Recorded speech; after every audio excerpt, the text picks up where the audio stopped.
यह है कहानियों का अद्भुत संसार, किस्सा कहानी। और क्लासिक्स सीरीज में आज मैं आपको सुनाने जा रहा हूं विश्व साहित्य में से एक कहानी जो स्पेनिश भाषा में लिखी गई है और जिसके कहानीकार हैं फर्नांडो सेरेंटिनो। फर्नांडो सेरेंटिनो बहुत मशहूर कहानीकार हैं अर्जेंटीना के, और उनका जन्म 8 नवंबर 1942 को हुआ था ब्यूनस एयर्स में। उनकी ये कहानी स्पेनिश भाषा में लिखी गई है। There is a man in the habit of striking me on the head with an umbrella. इस कहानी पर बाउंड्रीज नाम की फिल्म बनी है। उनकी कहानियां अंग्रेजी, पुर्तगाली, पोर्टुगीज यानी जर्मन, फ्रांसीसी, हंगेरियन, पॉलिश, बल्गेरियन, चाइनीज, वियतनामी और तमिल जैसी भाषाओं में अनुदित हो चुकी हैं। और आज जो कहानी मैं आपको उनकी सुनाने वाला हूं उसका शीर्षक है हिंदी में वापसी। लेखक हैं फर्नांडो सेरेंटिनो और मैं हूं मंजीत ठाकुर।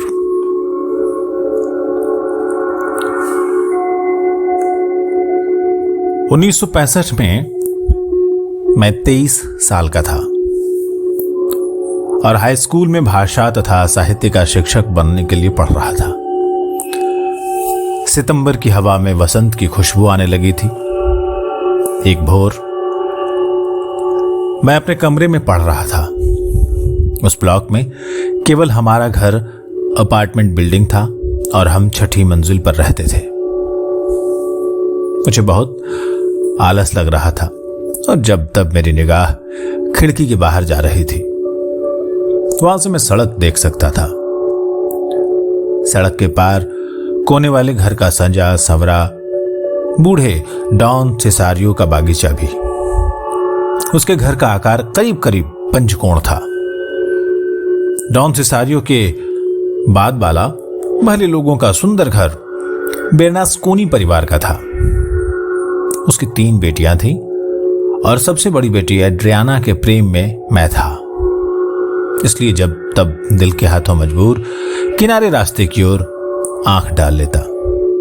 इसलिए नहीं कि इतनी सुबह उसकी झलक देख पाने की कोई संभावना थी। नियम के अनुसार बूढ़ा डॉन सेसारियो अपने पसंदीदा बागीचे में पौधों को पानी दे रहा था। बागीचा सड़क की सतह से ऊपर था। पत्थर की 3 सीढ़ियां चढ़कर उसमें प्रवेश किया जा सकता था। बागीचा लोहे की नीची फेंस से घिरा हुआ था। सड़क वीरान थी, इसलिए जब अगले ब्लॉक पर एक आदमी नमूदार हुआ तो मेरा ध्यान उसकी ओर गया। वो डॉन के घर की ओर वाली सड़क से हमारी तरफ आ रहा था। मेरा ध्यान उसकी तरफ क्यों नहीं जाता? वो भिखारी था, गहरे रंगों के इंद्रधनुषी चिथड़ों वाला, दाढ़ी, दुबला पतला। उसका सिर पीले रंग के हैट से ढका हुआ था। गर्मी के बावजूद वो एक फटे पुराने भूरे ओवरकोट में लिपटा हुआ था। उसके साथ में उसने अपने साथ एक बड़ा सा गंदा बोरा लटकाया हुआ था। मेरा ख्याल है कि उसमें वो अपनी मांगी हुई भीख और बचा खुचा खाना रखता था। मैं देखता रहा। भिखारी डॉन के घर के सामने रुक गया और उसने लोहे की छड़ की बाड़ के पास से कुछ कहा। डॉन कंजूस और चिड़चिड़े स्वभाव का आदमी था। बिना कुछ जाने समझे उसने उसे चले जाने का इशारा किया, लेकिन भिखमंगा धीमी आवाज में जोर देता रहा और तब मैंने बूढ़े को जोर से चिल्लाते हुए साफ साफ सुना, चलो भागो यहां से, भागो यहां से, तंग मत करो। भिखारी फिर भी जमा रहा और तो और अब वो पत्थर की 3 सीढ़ियां चढ़कर लोहे का गेट खोलने लगा। तब जाकर डॉन का रहा सहा धैर्य भी जाता रहा। उसने उस भिखारी को धक्का दे दिया। भिखारी गीले पत्थर पर से फिसल पड़ा।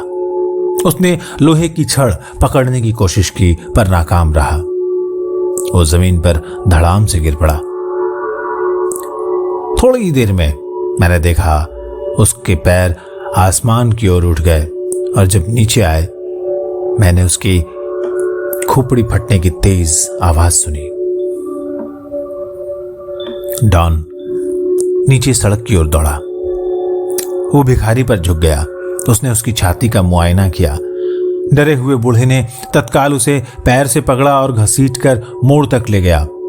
इसके बाद वो अपने घर में गया और दरवाजा अंदर से बंद कर लिया, इस विश्वास के साथ कि उसे किसी ने देखा नहीं है। उसके इस गैर इरादतन गुनाह का कोई गवाह नहीं है, लेकिन एकमात्र गवाह था मैं। जल्दी ही एक आदमी वहां से गुजरा। वो मरे हुए भिखारी के पास रुका। फिर और लोग आए, पुलिस आई, उसे एम्बुलेंस में डालकर ले जाया गया। बस इतना ही हुआ और फिर उसकी कभी चर्चा नहीं हुई। अपनी ओर से अपना मुंह नहीं खोलने के लिए मैं सावधान था। शायद मैंने बुरा किया था, लेकिन जिस बूढ़े ने मुझे कभी कोई हानि नहीं पहुंचाई, उसे दोष देकर मुझे क्या मिलता। दूसरे, उसने भिखारी की हत्या जानबूझकर नहीं की थी। मुझे ये उचित नहीं लगा कि मैं उसके बुढ़ापे के अंतिम दिनों को कानूनी प्रक्रिया से बिगाड़ दूं। मैंने सोचा कि सबसे अच्छा होगा कि उसे उसके ज़मीर के साथ छोड़ दिया जाए। धीरे धीरे मैं सारी बात भूल गया, पर जब भी मैं बूढ़े डॉन सिसारियो को देखता, एक अजीब सनसनी मुझ पर तारी हो जाती थी। उसे मालूम नहीं है कि पूरी दुनिया में केवल मैं उसके इस भयंकर रहस्य का एकमात्र जानकार हूं। पता नहीं क्यों तब से मैं उससे कन्नी काटने लगा और फिर मैंने उससे कभी बात नहीं की। 1969 में मैं 26 साल का था और स्पेनिश भाषा तथा साहित्य शिक्षण की डिग्री ले चुका था। एड्रियाना ने मुझसे नहीं, किसी और से शादी की थी, और कौन जानता है कि वह उसे उतना ही प्यार करता था और उसके लिए उतना ही काबिल था जितना मैं।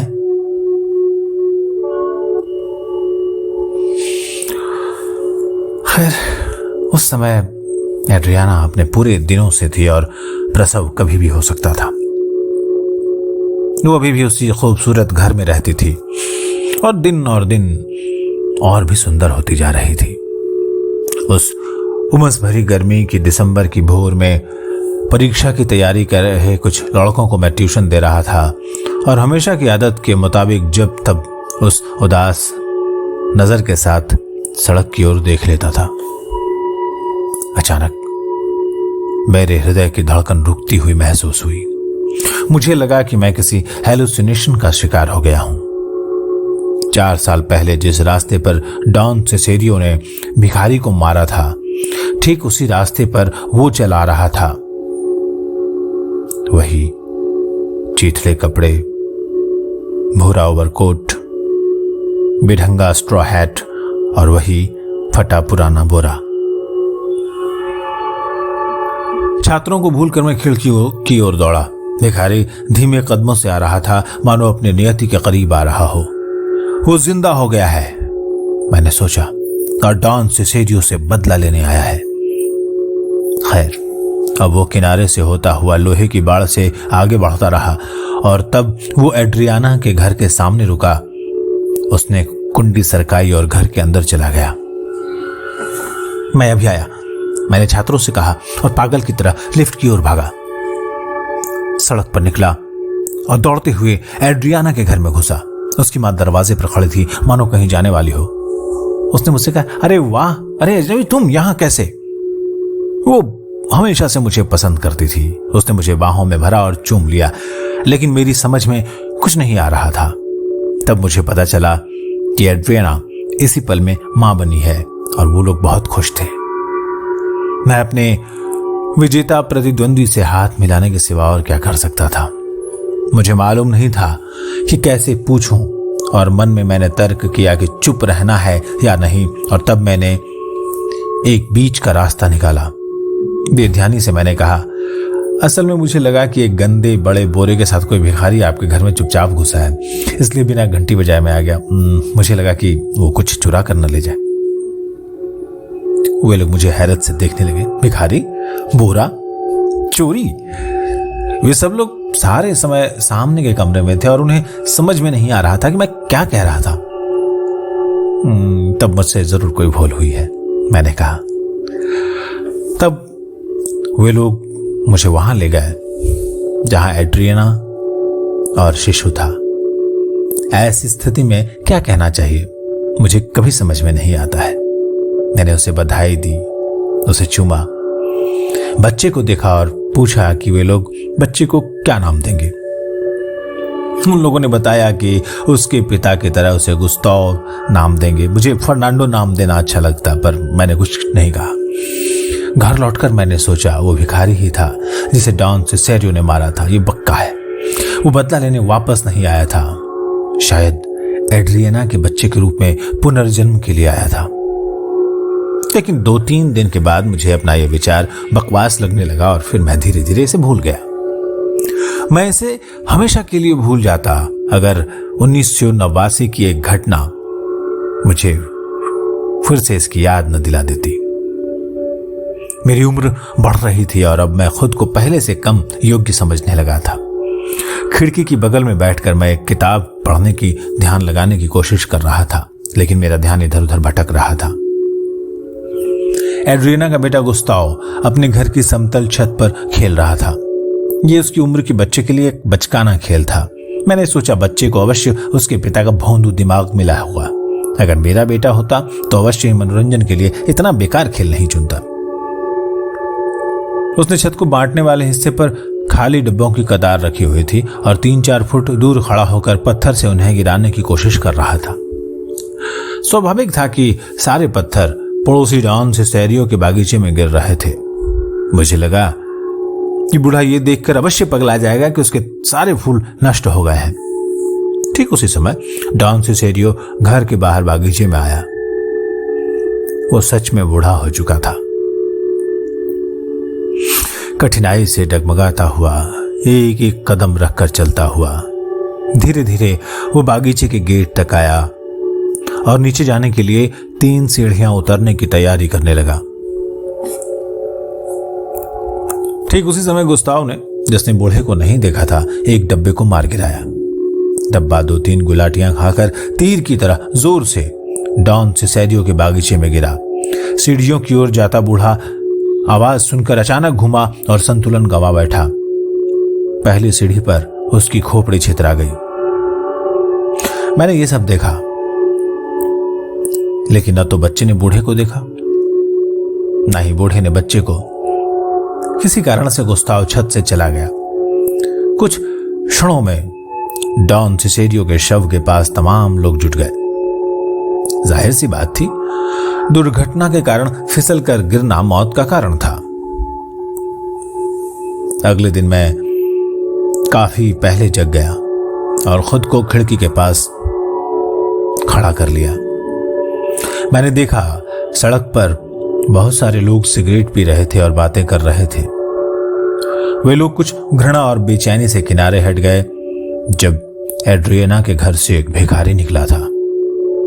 एक बार फिर अपने चीथड़ों, अपने ओवरकोट, अपने चटाई वाले हैट और अपने बोरे के साथ वो आदमी और औरतों के बीच से होता हुआ धीरे धीरे दूर जाता हुआ अदृश्य हो गया, उसी दिशा में जिससे वो 2 बार आया था। दुख हुआ, मुझे दुख हुआ, लेकिन हैरत नहीं जब दोपहर को मुझे पता चला कि गुस्ताव उस सुबह अपने बिस्तर पर नहीं था। बेर्नास्कोनी परिवार ने बेतहाशा खोज की बिना किसी नतीजे के। तो खोज आज भी जारी है। मेरी हिम्मत नहीं पड़ती है कि उन्हें तलाश बंद करने के लिए कहूं।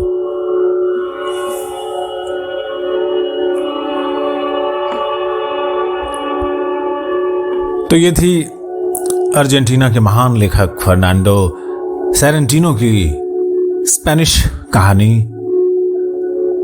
जिसका अनुवाद आपने सुना और जिसका शीर्षक था वापसी। और ये आवाज जिसे आप सुन रहे थे वो है मंजीत ठाकुर की। अगर आपको ये कहानियां अच्छी लगती हैं, कृपया हमारे चैनल को सब्सक्राइब करें और हमारी हिम्मत बढ़ाएं।